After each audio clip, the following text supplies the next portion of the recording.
the previous part, we saw Tariq's reaction to Yasser after what happened in the cursed barn, the barn of the Salem shepherd. Tariq now knows everything and knows how the story of the shepherd Salem began with the king of Jinn, the mighty one, and he also knows what the black-robed fairy asks of him, which is the sacrifice of his friend. Yasser, in fact, Tariq is in great trouble. Either he sacrifices his friend Yasser to the king of the Jinn, the might of the Jinn, and thus he will lose both his religion and his friend, and between not doing so.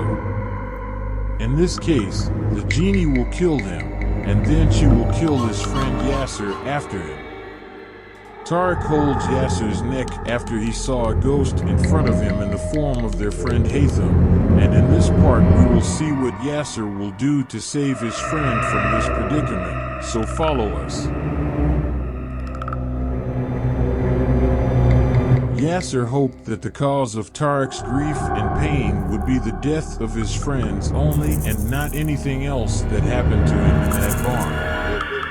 Tariq seemed to be hiding something that happened to him in the barn and did not want to tell Yasser about it. Tariq suddenly became discreet and did not want to speak as usual. While driving Yasser, he noticed that his friend Tariq was saying words while he was sleeping. Tariq was saying, "No, no, Yasser. No, no."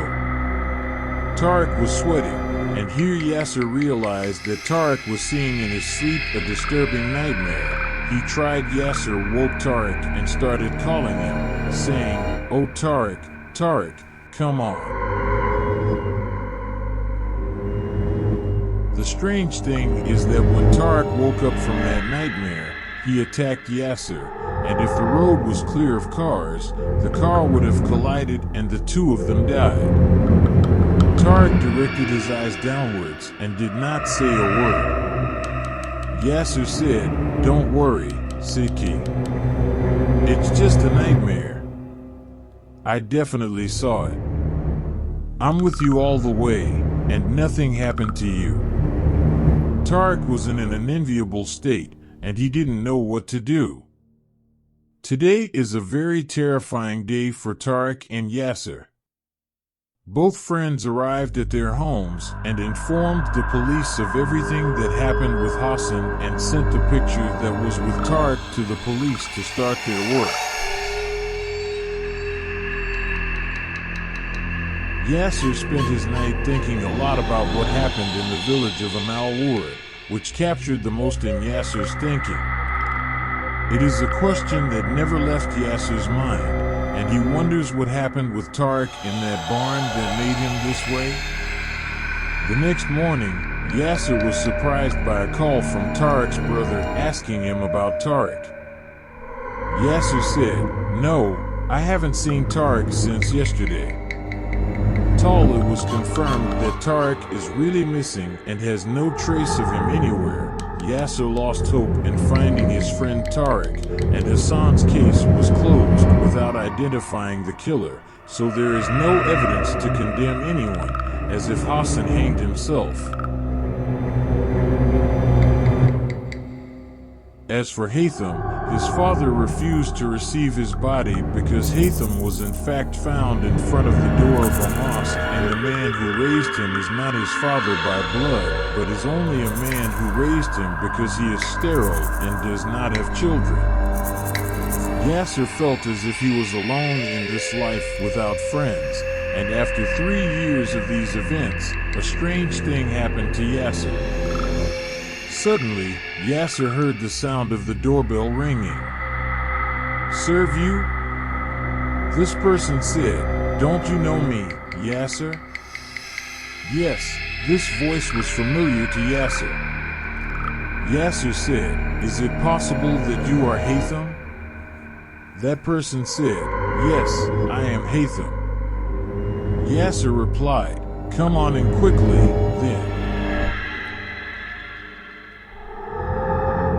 Yasser wanted to hear from Haytham what happened in detail and how he is now alive. Hassan was hanged in the bathroom, and I was afraid that the police would accuse me of being the perpetrator, so I asked a friend of mine to drive my car home, but he died in that accident. Haytham said, "May God have mercy on him."